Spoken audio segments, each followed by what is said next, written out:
தமிழ்நாட்டுல மட்டும்தான் விபூதி அபிஷேகம். நடராஜருக்கு எத்தனை விதமான அண்டாவா பால், தயிர், இளநீர் எல்லாம் இருந்தாலும் கூட முதல்ல அவர் திருநீர்ல படுகிற அபிஷேகம் எது தெரியுமா?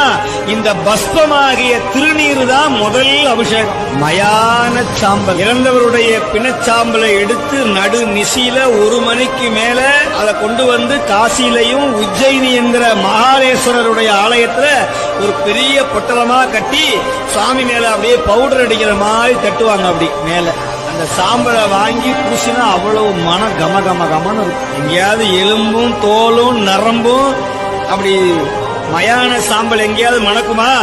அங்க வாங்கி பூசி பாருங்க. ஏன் தெரியுமா? பெருமான் மேல பட்டு வர்றதுனால அந்த மயான சாம்பல் திருநீராக மாறிய அற்புதம் சைவ சமயத்துல இருக்கு. வாங்கி பூசி பாருங்க. எத்தனை துன்பம் வந்தாலும், எவ்வளவு கண் திருஷ்டி, பிள்ளி, சூனியம், பேய், பசாசு, திருநீர் தரிக்க வெக்கப்படுவாங்க சில பேர். ஐயா, நான் எப்படி அசிங்கமா உழவு பெருசு இதான அழகு ஃபேஷன் ஷோ. அந்த கோயில் உள்ள நுழையக்கூடாது. அவங்க பூசுதற்கு கண்டியினை கூசுகின்ற அந்த புள்ளியர்களை ஈசன் காணுதற்கு கூசுவான். கையை வச்சு மறைச்சுப்பானா. அந்த முண்டத்தை பார்க்க பிடிக்கல. நாம கண்டிப்பா முண்டமாக கூட